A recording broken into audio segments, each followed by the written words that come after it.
Good morning, everybody. Daniel Spatz from California. Today in English, we will have a wonderful guest. It's an honor, privilege to have the guest that we're going to present very soon. Anne White. Martin, welcome from Italy, the first guest. Thank you, Martin, for joining, and I wish you the very best. You're doing a wonderful job in Italy, okay? Coaching tennis and helping the Italian tennis to grow, to get better. Thank you, everybody. Today is going to be in English, so make sure you try to understand. Of course, my English is with accent, strong accent, so if you understand something, you will get it. My guest was number 9 in doubles, right? Number 19 in singles, Anne White from USA. She's here very close to me in Los Angeles, so we are 1 hour away from each other, and it's a privilege to have Anne in this live. Thanks to Pablo Araya, who made it possible.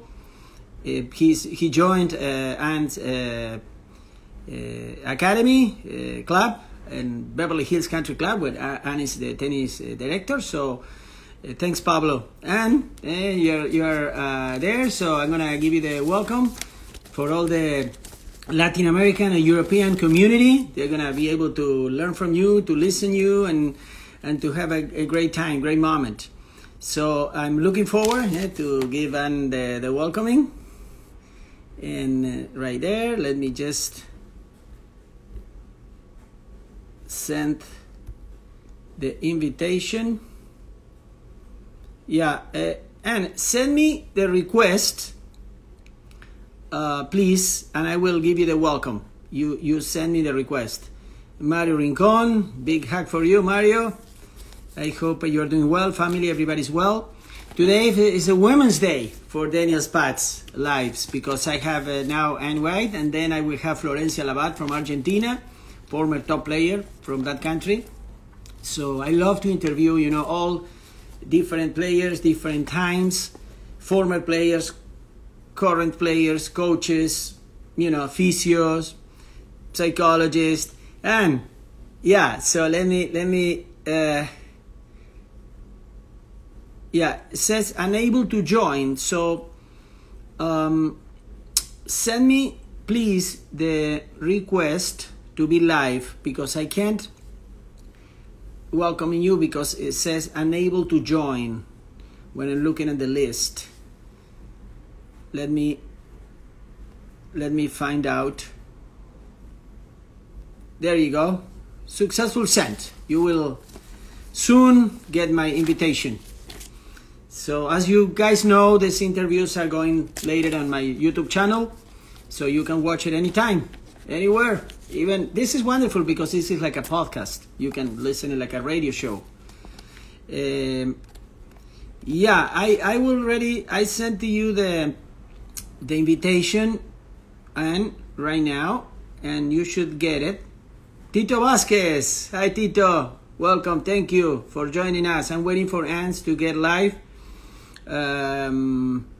It's just a matter of time, few minutes. Be patient, tennis players. We have to be patient. So it's a good lesson that tennis taught me, and I think it teaches everybody to be patient, thoughtful, calm, and weather the storm. This is how we say that you have to weather the storm. Let me see what is going on. She's active. I already sent the invitation to Anne. So thank you so much for joining me today, and hopefully we will go live soon with Anne in a few minutes. I wish you guys a wonderful Sunday, and stay safe, stay healthy. That's the most important thing, right? In these times, I'm waiting for the vaccine. Things here in California and USA are not getting better by any means, so we have to be really careful. Still, we are teaching tennis, we are coaching, but it's getting hard, getting difficult. So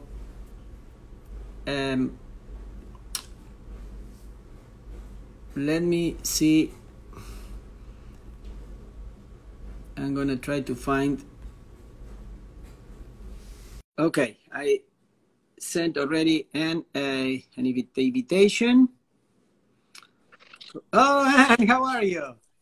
Sorry about that. No, you don't have to be sorry about anything. How are you doing? I'm good.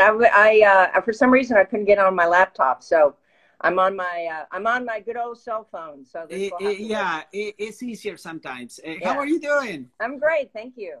Thank you so much for accepting we have a wonderful weather now right here. At least in Oh, Irvine, it's I went gorgeous. hiking this morning. It's just blue skies and absolutely perfect out. So Okay, and thank you. It's a privilege and honor having you. I have talked to so many great players in the past, and when I learned that Pablo was joining you, immediately I said, Pablo, let's talk to her and see if I can talk to her. yeah, well, Pablo's something else, as you know. We go back to when we were 14 years old at Nick Bollettieri's, so it's full circle now with Pablo. Wonderful. And I hope everything is okay. You know that we are going through very difficult times right Yeah. now. I know you are the tennis director of the Beverly Hills Country Club, right? Beverly Hills Tennis Club. Tennis club. Yeah. And is everything is going well? You guys teach, everything is normal? I mean, as normal as it can be here. I mean, we're very lucky. It's a very small club. There's only 5 courts. It's been around for about 90 years. It was founded by Charlie Chaplin and Groucho Marx 90 years ago in Los Angeles. So it's got a great history. And we're fortunate that it's a small club, so we don't have, a ton of members. And so far, knock on, we've been very lucky with the virus. And, we take all the precautions and all that and limit the courts to 4 per clinic, and we started doubles back just about 2 months ago. So it was singles for a long time. So yeah, okay, good. So I want to come up with sort of a chat, friendly conversation. okay. This is not an interview. It's just a friendly conversation. So you are from West Virginia, right? That's true. Yeah. So what are you doing in California? How do you? Because I heard, I was learning that you like sunshine, right? I like what? Sunshine, the sun. Oh, yes. I hate being cold. I hate it. That's one thing I do know. I'm not big on the cold. I don't know how to ski or skate or. Okay. No, yeah. I grew up in Charleston, West Virginia. Wonderful place to grow up. And as a kid, I grew up at the Charleston Tennis Club, and my friends teased me because I couldn't play tennis. And my mom brought me along to her ladies' doubles game, and my friends were in a clinic down below, and they were like, ha, ha, ha, ha, ha, you can play tennis, ha, ha, ha, ha, ha. And so I immediately asked her to join in the clinic, and I got in the clinic, and then a week later, the pro came up to my mom and said, your daughter can actually play, so I'm putting her with the 9-year-olds when I was 5. So I was just very lucky that I was gifted. My father was a basketball player. He was captain of the West Virginia University men's team. And I was the oldest. So I had a ball in my hand. So when he came home from work, we shot baskets, or we shot pool, or we played ping pong. So, I developed a very good hand-eye coordination at an early age. And now as I teach, I think that's one of the key fundamental pieces in children is to establish that hand-eye coordination at an early age for tennis. Wonderful. But you're tall, right? 5'11". Yeah. Well, my dad was 6'5", and my mom was 5'9". So my parents were quite tall. And back to the Charleston Tennis Club. So that was the club that I grew up at. And then coincidentally, it hosted the National 16 Girls Junior Tournament. So I remember when I was like 9 or 10, Chris Evert was the champion of the 16 and under nationals. So I was her ball girl. And so I got exposed to really high level tennis due to that tournament, and then started competing when I was 9 years old and traveling around the country and playing nationals at a very early age. And then, of course, Nick Bollettieri saw me play when I was 14 and told my parents he was going to start a little tennis school in Florida. So we all know how that worked out. Look at what ended up being probably the largest and the most, I always say, famous tennis academy in the world by far. Yeah, I mean, Nick was a pioneer and really smart and very eccentric, but he had a way of communicating with the kids and getting us to give not only our best, but more that we could give on the court, and really pushed us to compete against each other. And a lot of us were from the Northeast, or from places where in West Virginia, I only played 3 or 4 hours a week indoors with my father's friends. And I only had a coach in the summer. So Nick offered me the opportunity to play 3 or 4 hours a day with a coach. So it was kind of a no-brainer back then. But, when I went, back in the late 70s, I mean, people weren't doing that. And that's, of course, where I met Pablo, because Pablo joined in the early days, too, with, Paul Annacone and Jimmy Arias and Carling Bassett and Kathleen Horvath, Mike DePalmer. They were all the kids that were there that, that went on to have pretty darn good careers. Wonderful. How was it to work with Nick? Having Nick behind you? Nick, I would have to use the word magical. I mean, Nick had a way of communicating and believing in you, and you wanted to do your best for him. And he was a true disciplinarian, and you couldn't really mess around, and he expected a lot out of you to work hard. And we all wanted his praises. We wanted to be on the front court, and we wanted to be the top dog. And he also had us competing against each other, which helped raise the level of our games. And, we all got better.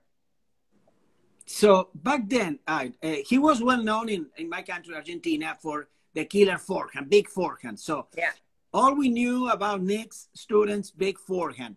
Yeah. But how about the ladies? How about the women's? Because I was always wondering to know if he also instilled just the forehand or not really, and the girls. Oh, yeah. I mean, remember Monica Seles? I mean, Nick, she hit the ball on the rise, and she had a very unorthodox game. I mean, you wouldn't teach anybody to play the way Monica played, but she was brilliant, and she was a very, very hard worker. And, like I said, hit the ball on the rise and 2 hands on both sides. I mean, really, really tough to do. So, he sort of looked at each player. I mean, I was technically a serve and volleyer. I had a very good forehand as well, but I was not hanging on that baseline for too long because that's not where my strengths, were at the time. So, I mean, I think Nick, really was known for the big forehand, certainly from Jimmy Arias and a lot of other players. But, I think he really took it on each individual to make them the best that they could be with the sort of game that they had. I mean, look at Jim Courier. I mean, he had that baseball-like backhand. Yeah. He didn't go around changing players' strokes, that they had. I was using Courier as an example because that backhand is, it's just pretty much just like a baseball swing almost. Yeah, and Andre Agassi was totally, because he was well-rounded from both sides, right? Good backhand, good forehand. Oh, absolutely. And yeah. Andre was, he was terribly gifted. And I think, there are players like Andre and certainly McEnroe and Sampras, back in the day, and obviously Federer now and Nadal and the top players and Djokovic. I truly believe that those players see the ball a split second earlier than the rest of us mere mortals. I think they see the ball sooner and are able to prepare to have that little bit of extra time to set up their shot. So, no one can teach that, right? I mean, a coach, you can't teach that, right? It's something. No, well, that's just a gift. I mean, that's just a God-given gift and talent. I mean, you can work really hard, but I mean, I think that you have to remember, tennis happens, as you know, extremely, extremely fast, and there's a lot of information going in that brain. I'm going, okay, I've got to turn, I've got to this, I'm going to stay down, I've got to hit it to the backhand, I've got to hit early, I've got to get over the net, and you've got to process all that information really, really quickly. And I think, the sooner you are able to do that and see that, that's just an innate gift. Wonderful. So back in the day, when we grew up in Argentina, we heard and read about California having the best players coming out of California, either college, Sampras, Tracy Austin, so and so and so. How is the situation now in California, talking about big tennis players? Well, I think the majority of, there's a lot of academies in Florida. I think, California, I mean, there's, close to 7 million people in Los Angeles. I think it's harder just from a geographic point of view to get around. And I think the academies in Florida are able to get big pieces of land and, have all the courts there, and it's less expensive. Plus the cost of living is higher in California, but it comes down to the coaches. I mean, I think there's a lot of good coaches around. I mean, certainly Lansdorf back in the day was a great coach. Yeah. There's a lot of good coaches in Orange County. I know Chris Lewis, he's down there, former Wimbledon finalist from New Zealand. Robert Van Hoff, who worked with Lindsay Davenport, she's down there. Rick Leach, Scott Davis. So there's a lot of good coaches in Orange County. I think now the Beverly Hills Tennis Club, Pablo's joined us, and he's exceptional with kids. So we're working on that. But, I think there's a lot more happening in Florida at the moment, obviously due to the USTA Center being in Orlando as well. Okay. It's good to know, because I have a lot of viewers, from South America and Latin America and Europe, and they want to know, about tennis history. And they are all wondering about men's tennis in the USA, because the women's are, saying, I'm here, USA is here, Williams, all the Stevens and Kenning, but the men's are a little bit behind, right? Well, I think you've got to be able to play on the clay. There's not a lot of clay courts out here. There's a couple at the LA Tennis Club here. There's a couple at Riviera in Los Angeles, but there's not a lot of clay. And I think, the men that come from especially the Latin countries, I mean, they're pretty darn good on the clay courts. And to me, clay is the hardest to win on, because you don't get many. You really have to earn every point that you get, and you got to stay out there all day if you have to. And as you know, I mean, Americans winning the French, I mean, not a whole lot of Americans have won the French. So it's a tough one. Yeah, but it's interesting, because Jim Courier won it 2 times, Andre Agassi won it, Michael Chang won it. Yeah. Pete Sampras got to the semis, but those guys were more than hardcore players. I mean, maybe Jim, right in Florida, played, but it was probably the golden area, right? But that was 25 years ago. Right? I mean, McEnroe got to the finals. He lost heartbreaker to Lendl. Yeah. But I mean, recently, we haven't had a lot of, in my opinion, the male players that are, great on clay courts. Exactly. Exactly. But no, McEnroe got to the finals, lost to Lendl. Yeah. Somebody said never. No, but listen, I wish I could be at least have the chance to play the first round. When someone, talks about professional players, criticizing them, I'm very careful, because I know how hard it is to play tennis. With one of the parents of my students said, how he's making a double fault. I say, hey, wait a minute. Have you ever played tennis? So how you deal, Anne, how you deal with parents? With parents? Parents of the students. Yeah. Well, I try to be realistic. It's a long road. It's a long race, I mean, and I think it's all little steps and little goals. I mean, I think you can't get too far ahead of yourself. I mean, that's kind of true in life. I mean, I think you just have to look, do what the day demands, and look at the next tournament or look at the next practice, do your best. I mean, I'm just all about giving 100% on the court, and that's really all you can do. And I think what happens is, if you have too great an expectation, you're setting yourself up for some heartbreak and some tough times. And, it's difficult for those that haven't been through the process, because for me, I look back and I'm like, I can't believe that I was, fortunate enough to play Wimbledon, 8 times and get to top 20 in the world. I mean, it blows my mind, now. I mean, I'm old enough to look back and think, gosh, I really did all that, and grateful for it. But, there were a lot of days that, you didn't want to practice, or you didn't want to play, and you didn't want to play that consolation. And I think back then, I mean, it was tough. I mean, speaking of consolation, you had to play the consolation draw. I mean, I think the kids now, they need to have that drive and that grit, and you need to get out there and play. I mean, we didn't have orange dot green ball. We had wood rackets, and you got out there and hit the ball and you played.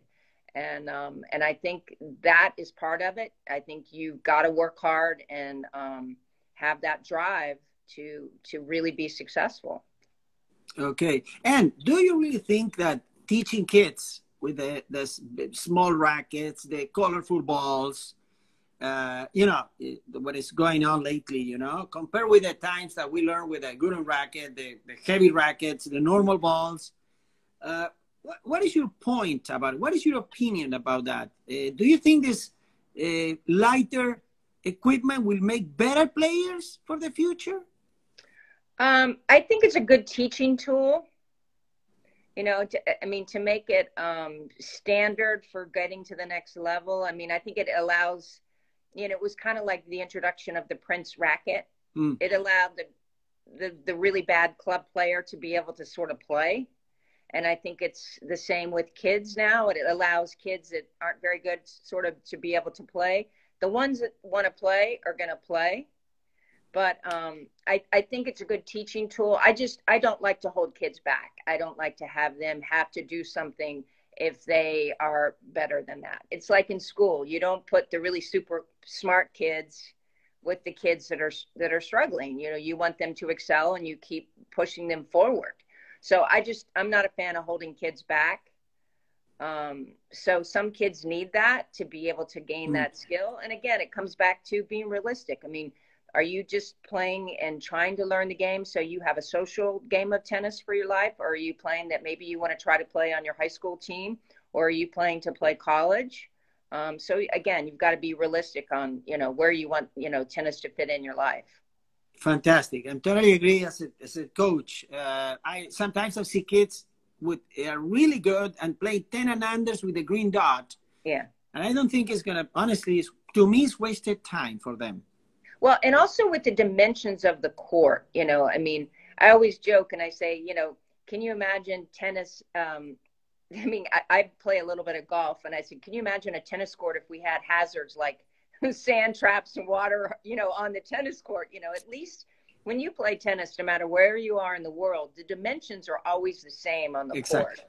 And I think when you set up the small courts, I've had kids go play on other, teams, other clubs against other teams, and they've got the lines for the junior courts, and then they're trying to call the lines, and they're like, was that in, or was that out, or that line was there? And I think it's very confusing to the kids. Ann, what a beautiful point that you're making. Yeah. Amazing. I love it.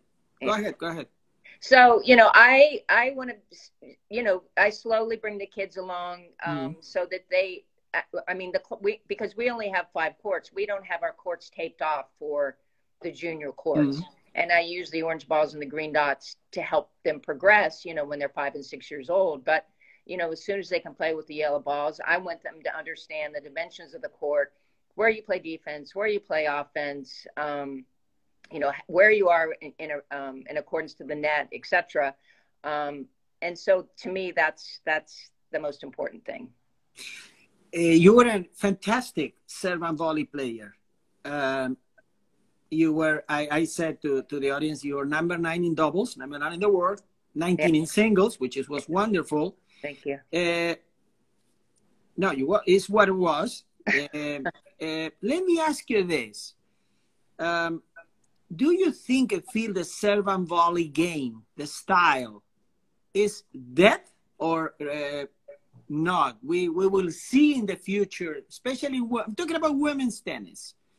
We will see more Ann White, Martina Navratilova, Pam Shriver. I don't know if that will come back the way that it was, because having to hit half volleys and the way that the spin and the new technology, obviously with the rackets, causes the ball to dip at your shoelaces. And you're having to hit the ball up a lot. And unless, you get women that are 6'5" or something like that and hitting serves like Isner, where they're hitting down on the court, maybe. But, I think the net is still a really valuable place to be, and certainly a weapon to have if you can structure the points right to come in and cut off that angle. For women, I mean, I think the ground strokes are big enough, and if they can get into the net at the right time, it can certainly help you close out points earlier. No question. Yeah, but Ashley Barty, the number one, the Australian, yeah, is often going to the net. I mean, yes. And sometimes she does serve and volley. Yeah.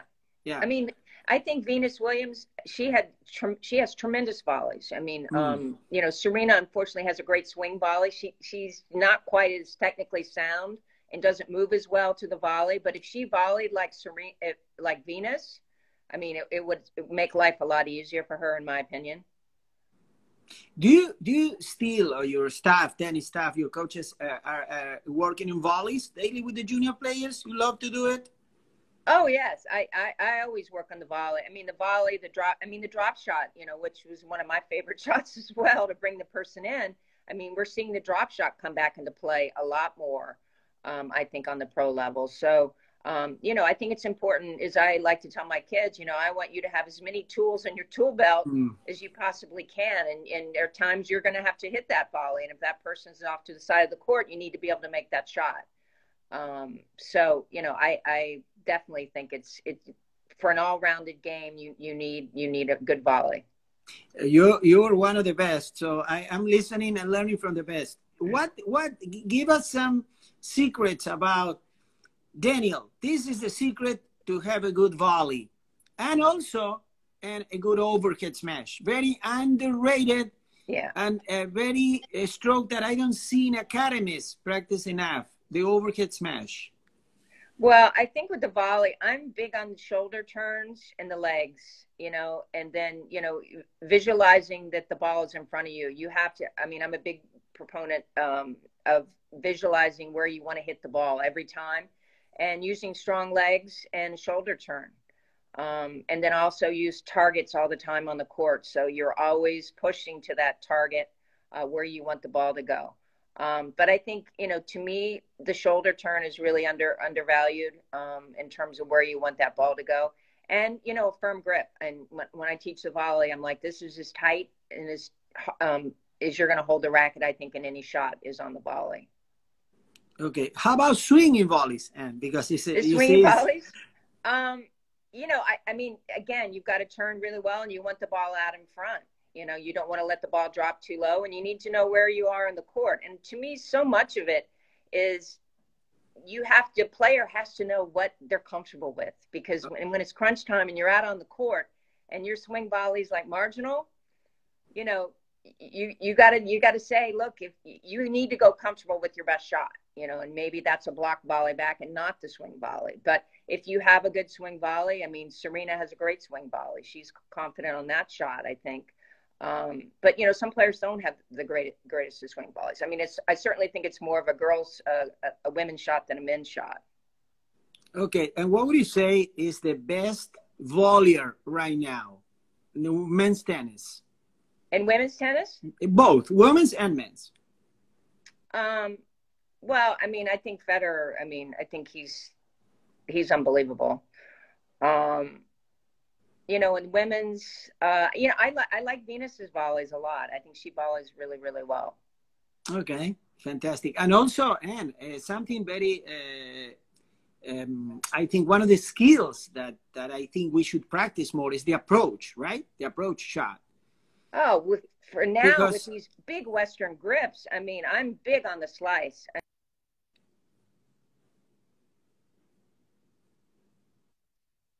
Yeah, I know what it happens. It happens all the time. Yeah. And you know what? I want to circle back to the overhead. I didn't finish your question. Oh, yeah. The overhead, you've got to have strong legs. You've got to get behind the ball, you know, and I think the legs are really, really, really important and get behind the ball. But the overhead is definitely a shot that, you know, that everybody needs as well. We see a lot in men's tennis because the boys are returning lobs. Sometimes. Yeah, of course. Yeah. Yeah, and you see more and more so and you teach with a continental grip, right? Continental, all these net shots. Yeah, for the net and the overhead, absolutely. Okay. And racket head up. I mean, racket head up is huge.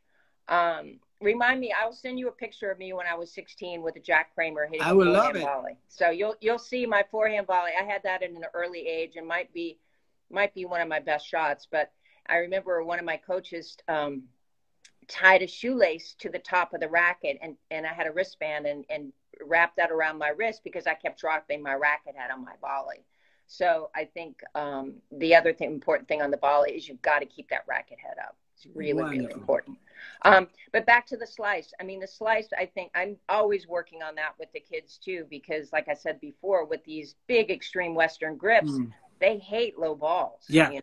And that's the danger. And I really teach us either an Eastern forehand or a semi-Western, because I don't like it too far over there. I think it limits you a little too much, especially, you know, when you have to come to the net and make those extreme changes, you know, to a volley grip. But the slice is a great change of pace when you're hitting rallies. And certainly as an approach shot, you know, you want to keep that ball low. So wonderful. So, Ann, do you sit on the couch, relaxing? Do you enjoy watching tennis nowadays? The games that you're watching, the styles of the girls.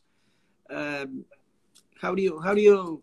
What is your point about it? What is your opinion about it? You were one of the greatest. So right now, you enjoy watching these hard hitters and, you know, powerful tennis. Yeah, I mean, no, I still enjoy watching it. I mean, I always, I mean, it's a little different now. I joke with some of my old friends. It's like I said, you know, in all the years I played, I maybe took one bathroom break. I don't remember all these bathroom breaks and all these medical timeouts. And, you know, that to me is a little excessive, you know, what goes on with that. And I'm not a fan. Sorry, Ann, how was it back then for people who never saw it? No, I'm not aware of that. When you play Wimbledon, how was the breaks? At what time you had allowed to leave the court? Or... Well, you really didn't. I mean, okay. You know, unless you know, you like broken your arm, or I mean, you could call for the trainer, but you really didn't call for a trainer. I mean, unless you would really hurt yourself. I mean, really hurt yourself. So cramps. How about cramps? Cramping. Well, cramping, same thing. I mean, okay. You know, and, you know, places like the U.S. Open or the Australian where it's super hot and, you know, you're losing all those electrolytes. I mean, that I understand. But, you know, it seems to me it's a little excessive with calling the trainer and then, you know, going for bathroom breaks and, you know, changing your clothes. And I was like, oh, my goodness, it's just it's a little much. And, you know, in coaching on the court, I'm not a fan of that. I think, you know, the beauty of the sport.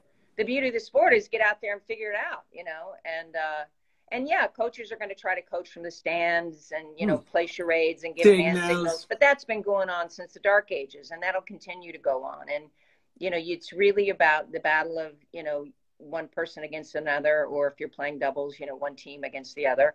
And you need to figure it out on the court. And I think if they introduce coaching, it just becomes, it loses the authenticity of the game and the sport. And, you know, it's not as authentic, in my opinion. Perfect. With that. Perfect. And training, talking about training, how much do you enjoy training? Well, I, you know, that training's tough. You know, I have to tell you, training's tough, but you know, obviously so important now.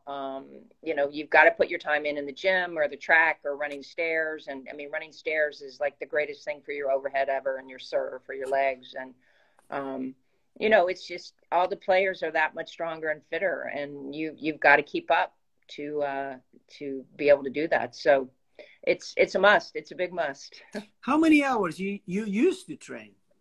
Well, you know, the last year that I played, I finally got a trainer, and then 6 weeks later, I won a tournament in singles. So I can honestly attest that it does work. And he used to make me run around the perimeter of UCLA, which is, you know, over 6 miles. And I was like, oh, it can't be that bad. It's not really that far. Well, the last mile and a half is like up Sunset and is a real hill. And when you're driving, it doesn't seem like it's much, but when you're running, it's a big hill. Yeah, exactly. So, you know, it's, you know, I was putting in at least 5 hours a week in the gym or on the track.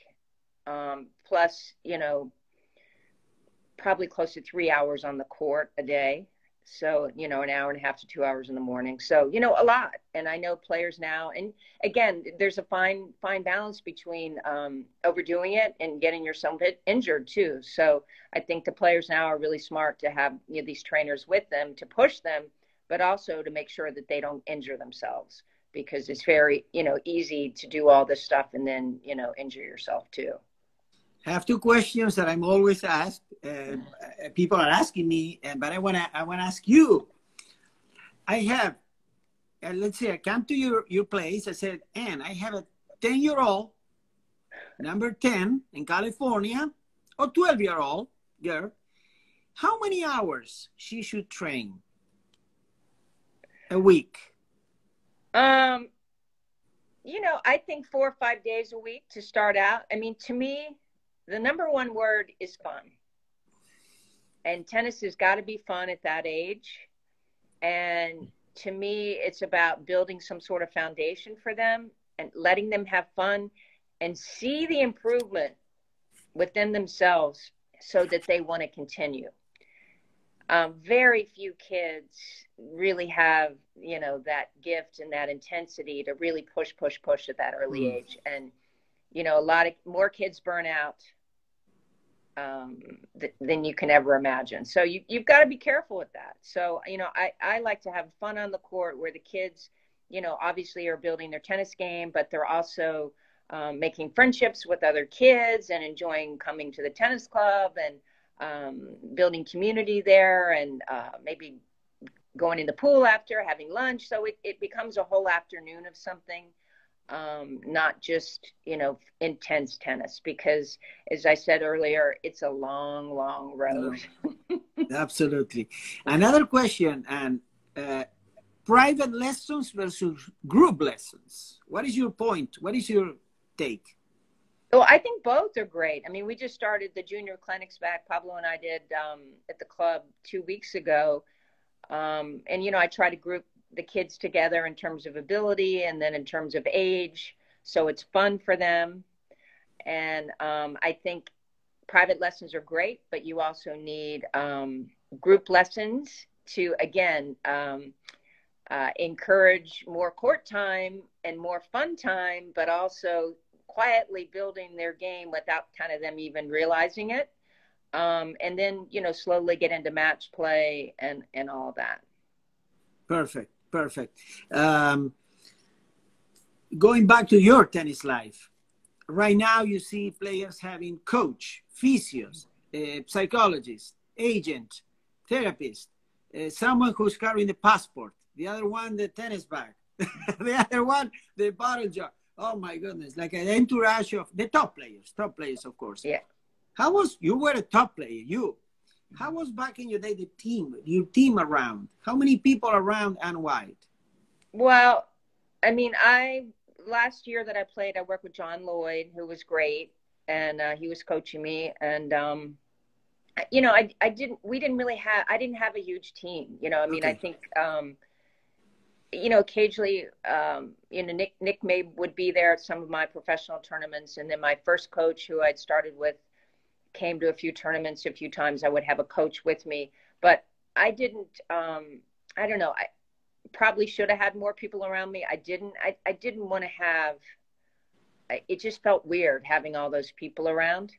And also I think this day and age, there's so much more data, you know, players rely on all this data, and, which is a good thing and a bad thing. I think it can cause you to overthink things. And I think so much, my game was really about feel and being fit and in shape, and how did that court feel, or how was the ball coming off my racket, or, you know, what's the temperature like? And maybe I was too overconfident in my own abilities, but, you know, I think it's easier if you have a coach and somebody with you to help,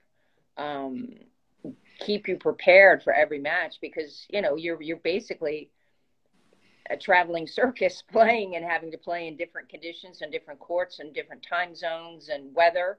And it's nice to have somebody manage a lot of those other things for you so you can focus on your tennis.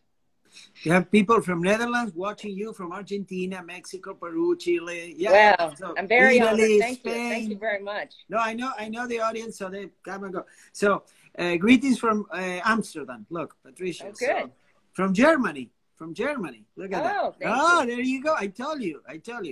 And tell us, everybody, the secrets of doubles to be a great doubles player.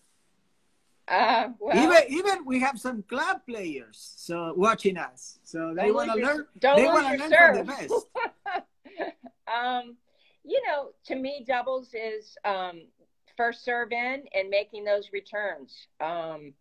Playing the middle, I think playing the middle a lot. I always tell the club players, you know, nobody's going to call the ball out if you hit a winner up the middle. But you know, you've got to communicate well with your partner and know your partner's strengths and have that good rhythm with your partner, which is nice. But it really is all about putting pressure on your opponents. And you do that by, you know, hitting good returns, making your returns, and getting your first serve in. Perfect. Going back to a father comes to you, dad, mom, with a 17-year-old and said, and take a look about my daughter's game. She's, whatever, 30 in California, 60 in the country. And the parents are telling you, we want our daughter to play pro, not to go to college. What would you say? What advice you will give it to them? She's not, I'm not telling you, she's not the number 1 in the USA. She's number 30 in the USA. You know, I think, I think college is a great thing. I mean, there are no do-overs with that. And to be around in terms of, you know, your life progression and having that experience, which, you know, I was fortunate enough to go to USC for 2 years, and we were national champs my freshman year and undefeated. And number one, I made some of the greatest friends that I have in life are from my college years.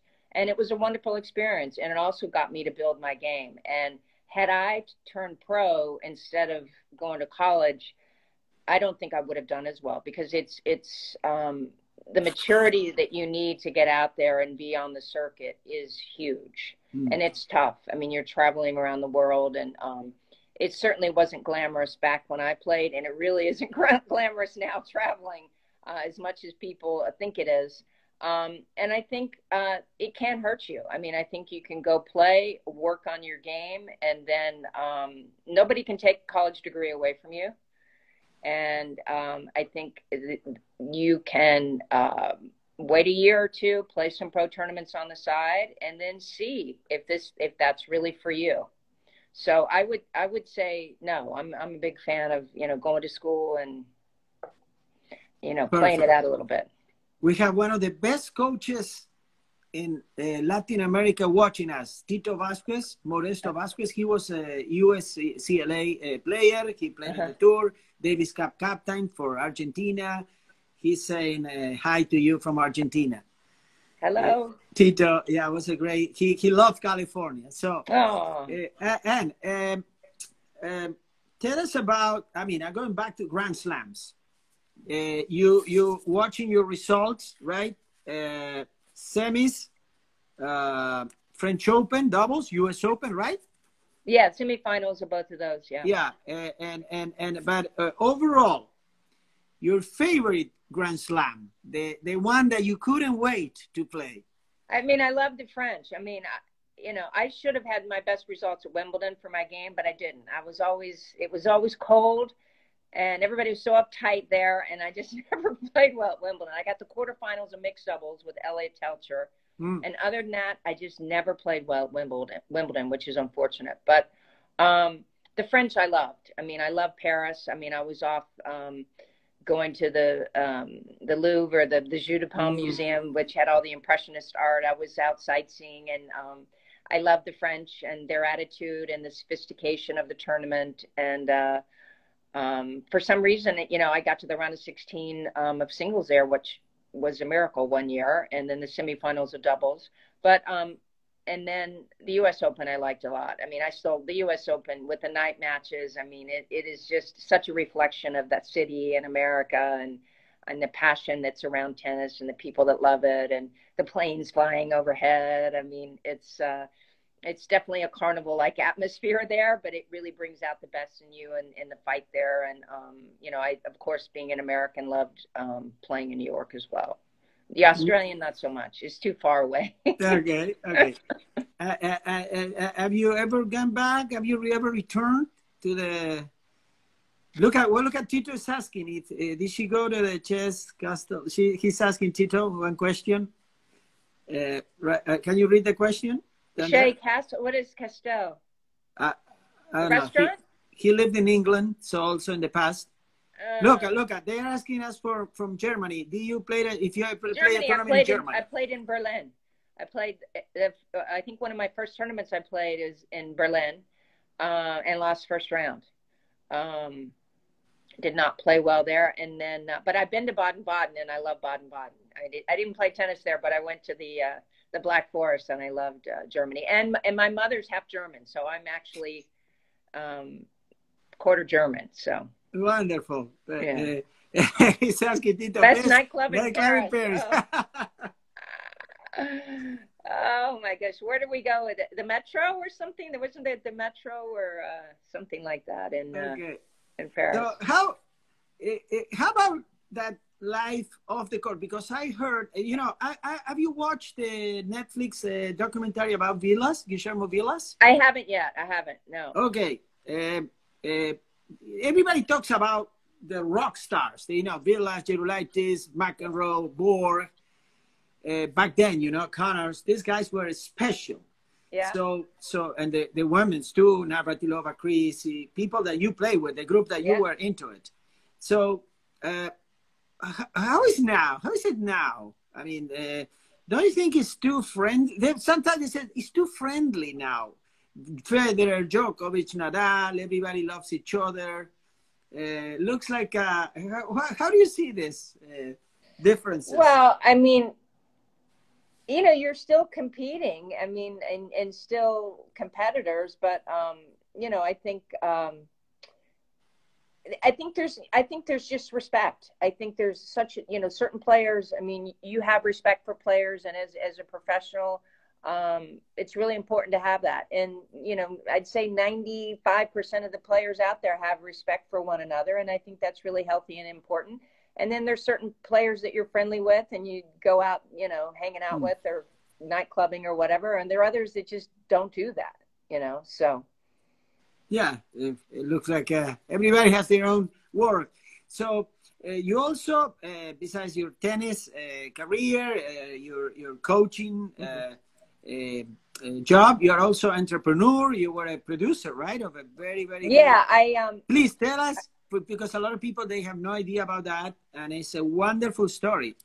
Well, I, you know, was one of Nick Bollettieri's first students, and so about 5 years ago, my parents have a home on Longboat Key in Sarasota, and I was walking on the beach near the Colony where I trained as a kid with Pablo every day for 2.5 years, and I had lunch with Nick at IMG, and I said, "Holy cow, Nick, I can't believe everything you did, and this is unbelievable." I said, "Somebody needs to do a movie on you." I said, "Let me go back to Los Angeles. I have some friends that are in the movie business, and let's see if I can do a documentary." So 3.5 years later, Love Means Zero premiered at the Toronto Film Festival, and we were nominated for a Sports Emmy, and very well received. We have 100% Rotten Tomatoes rating, which is great, and won 2 awards in the film festival circuit. And it's really a story about Nick and some of the students, Agassi, Courier, Becker, and some of the female students that he coached, and what it was like to build an academy, and you know what you go through with coaching and coaching top players. And you know, I'm certainly proud of the film, and Nick was very, very good to me. Never charged me a penny. I'm one of many that he gave scholarships to, and he certainly changed the game of coaching and tennis. It was his unorthodox style and was such a motivator, but I felt like his story needed to be told in a big way. And So it's called Love Means Zero, and I think you can stream it on Hulu or it's Showtime documentaries. I already watched it 3 times, so Oh, really? I strongly recommend people to watch it. If you love tennis, you're gonna watch it. Yeah. So thanks, and I hope you're having a good time. I don't know Yeah, how you're yes, feeling. absolutely. You're so fun. You're very fun. Thank you, and you are also very nice and very friendly. Tell us about the great players that you have played against: Martina, Chrissy, Gabriela. In Argentina, people is excited about Gabi Sabatini's matches in Tampa, right? One of the Yeah, I semis. lost in Tampa. Then I lost to her 1 year at the French Open. In the French Open. And you play Laura Araya, Pablo's yes, sis? I lost to her at the French Open too. I beat her once indoors. You know, all the Argentinian and the Latin American players on the clay, I was not, that was not my surface. So I had a tougher time on the clay, but, you know, indoors or on grass, you know, then I was, you know, a little more comfortable because they were all great clay court players. But, you know, certainly Sabatini was a really tough player, had that all that topspin kind of ahead of her time with the topspin, you know, forehand and the one-handed backhand. And Madruga was another good player who ran down a lot of balls, and Ivana Madruga. Yeah. How was it to play against Gabi? Because Gabi was, you know, reached #2 in the world, was our best player ever. Having her in front, you know, hitting. She was always very nice and very quiet and very reserved. I mean, lovely person. I did not know her that well. But, you know, she was a fierce competitor, too. And I think, you know, she started young and she had a lot of pressure on her. But she handled everything, you know, extremely well as far as I'm concerned. And was, you know, she and Steffi were kind of, you know, coming up around the same time. And, you know, certainly both, you know, well-respected, great players that kind of kept to themselves. Okay, wonderful. They're saying hi. Thank you, guys, for watching. Right now, if you go to, let's say, the U.S. Open or Indian Wells, who is your your favorite player to watch? You go right now, just having nice, fun time. Go. Which court you will go? We'll go first. Well, you know, I usually go to the U.S. Open every year, and I didn't obviously go this year, but the year before I saw Nadal play. And had pretty good seats kind of right behind the baseline. And to watch him play and to watch when you're on the line and see that spin go around, how he can curve shots. I mean, you don't get a full understanding until you see it in person. And then also to watch Federer, I mean, up close and to see him in action is a thing of beauty. I mean, he really is, in my opinion, in a league of his own, only because he's so graceful. And you never see the guy out of position. But, you know, I love Del Potro's game. I hope he gets his, you know, fitness and his injury, you know, healed so he can get back on the court, because I think he's a great competitor. And I have such admiration for him being such a big guy. And he moves extremely well considering how tall he is. It's not easy to move that well. And then the women, you know, I'm a huge fan of the Williams sisters. I mean, they're American, and I love their determination and their spirit and their fight and their story. I mean, the fact that their dad said he was gonna create 2 world champions, and he did it on the, you know, a next to nothing budget. And it's the American dream, the American story, and he did it twice, which is phenomenal. So. You know, I enjoy seeing all the different players play, but, you know, those are kind of my favorite.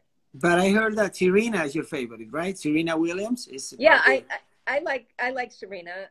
You know, I like her spirit. You know, I mean, she's feisty and she's a fighter. You know, she's a fighter. And we had right before Indian Wells, Wawrinka came to practice at the club. Oh, and, wow. One of my favorites. Yeah, and he was very sweet and very kind, and, you know, to watch his backhand up close and to watch him hit balls was pretty darn special, because, you know, you like certain players for certain shots, and that backhand of his is and his serve. I mean, he's got a, you know, that incredible power on his serve too. So it's a real treat when you get to see something up close and be able to see a player like that. Please, next time he's in the club, give me a call. I will go. I will Okay. take a private jet. You know. You have an invitation, an open invitation. So, and everybody, you know, is wondering and curious about, you know, the famous Wimbledon 1985. Oh, yeah. So someone is ask Anne about the white catsuit, everything. So you've been asked this question for a million times. I know that. But please, I would love to hear whatever you want to say about that story, because it was wonderful, of course, but it was so colorful story. But you know, it happened because at the time I was dating a guy named Ian Hamilton, who was the head of global marketing for Nike, and I was under contract with Pony. You know, I wore Pony clothes and shoes. And so Ian had given me some tights. It was in the winter. It was like February for the indoor circuit. And I'm tall, I'm 5'11". And I wore these tights and I was like, God, they keep my legs warm. And these are the equivalent of leggings, what everybody wears around today, you know, everybody lives in leggings. And so, like yoga pants. And so I love these tights. And one day Ian and I were talking, and as a joke, I said, oh, can you imagine wearing a white bodysuit like this at Wimbledon? Because back then, this is all prior to global warming, you know, the weather was quite cool and rainy and damp, and my legs are long, and I really liked the way the leggings felt. So we laughed about it, and then that was that. So then the French Open rolled around, and we were having a dinner one night, Ian and I, with a guy named Carlo Grippo, was the head of Nike Italy.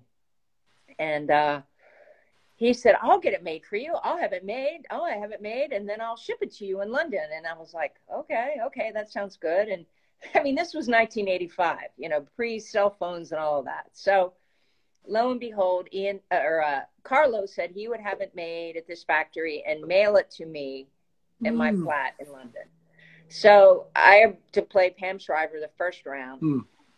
And the match is supposed to be on a Monday. Well, it rains Monday, Tuesday, Wednesday. So no match. The suit arrives on Thursday morning. It finally stops raining. He sends 2 suits. One is sleeveless and the other one is long sleeve. I could not wear one suit without the other because it was so sheer. So I had on 2 suits actually. And then I had to get my Pony patches and my Weight Watcher patches and my Sunbeam patches, all my sponsor patches sewed on this suit. So my good friend from college, Betsy, sewed all that stuff on. And then I went in the locker room in the shower and put it on and put my tracksuit on. So nobody really knew, but like 2 of my friends and Ian. And then I went out to play Pam on court 2 with the suit on. In the warm-up, and then the umpire said, prepare to change, and then I took the tracksuit off. And then I thought the umpire was going to have a heart attack. He turned beet red. And but I did do some research and found out that once you play 1 point, they can't make you change. Okay. And then also the rule at the time is, and it may have changed slightly since then because of me maybe, but is what is deemed suitable tennis attire in the eyes of the All England Club, predominantly all white. Well, I was 24 and, you know, a bit of a maverick. And I thought, well, it's predominantly all white. And my eyes, you know, it's suitable. And so clearly I was a little ahead of my time. The first game, I thought I was going to have a heart attack and die because everybody was gasping. And then I was wearing this. And we started our match at like 7 p.m. Oh. As you know, it stays light quite late. And it was cool. It was very chilly that evening. And then I lost the first set 6-3. And then I was down 2 match points. And I came back and won the second set 7-6 in a tiebreaker. And I was really just hitting my stride. I was playing so well.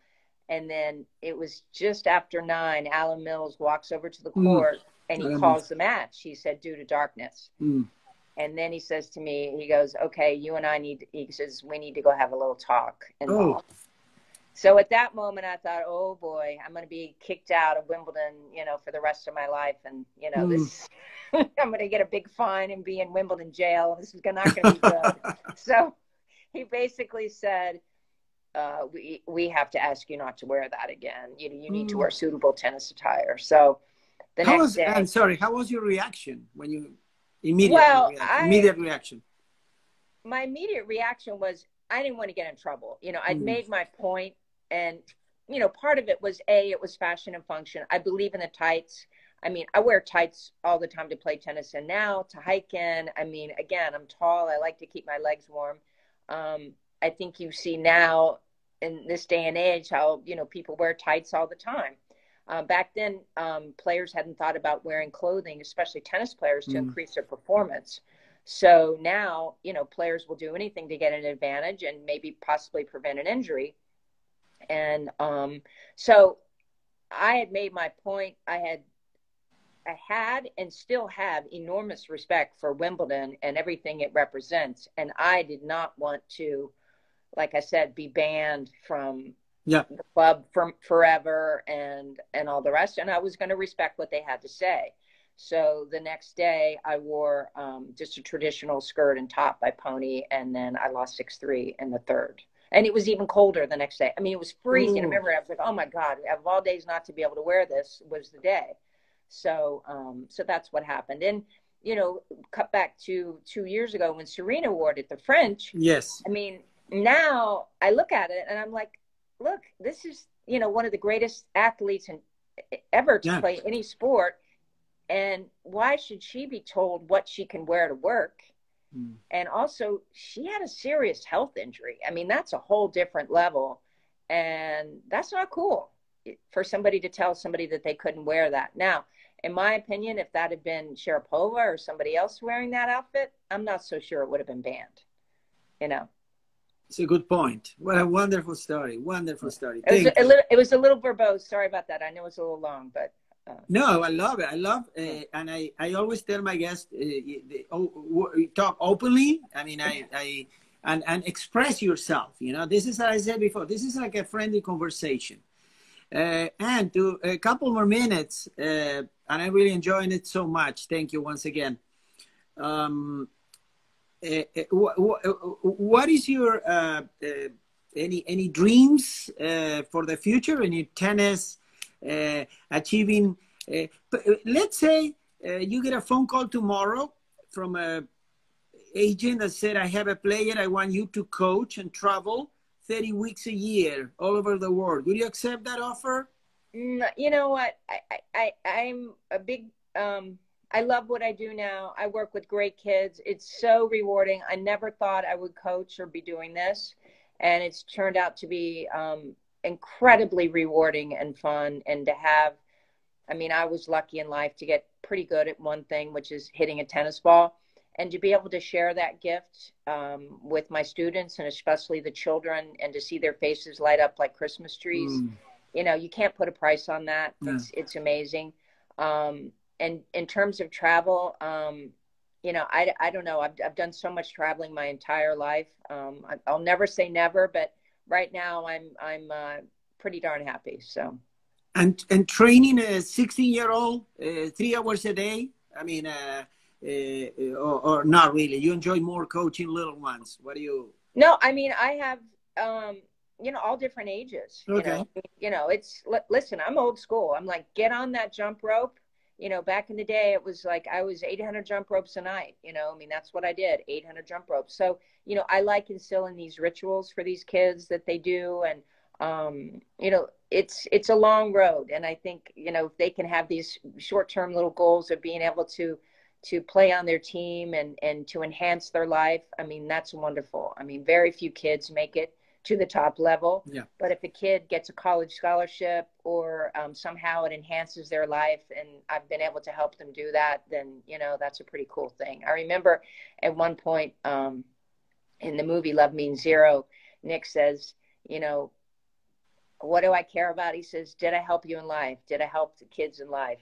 And, Nick's coach taught over 100,000 kids. And it's a pretty special thing to know that he has all these kids that he's helped. I mean, Tommy Haas has become a friend and plays a lot at the tennis club, and I know Tommy. I love Tommy. I posted a picture with Tommy when Tommy was. You saw the picture, right? And Instagram. Yeah, I mean he's a wonderful guy and an incredible player. And you know, he did a clinic. He did a free clinic for the members of the club earlier this year before COVID. And you know, those are special things. And I have Nick to thank for a lot of that. And Pablo. I mean, I hadn't seen Pablo in 30 years, and he came by the club 3 months ago, and he said, "Hey, I'm going to move to LA. Do you need any help?" And I'm like, "Do I need help? Get over here. Let's go. We're busy." I mean, the Beverly Hills Tennis Club has turned into the most happening nightclub around. I mean, people are coming to play tennis, and tennis because of COVID. I think, you know, all these clubs are having a renaissance, because tennis is one of the few things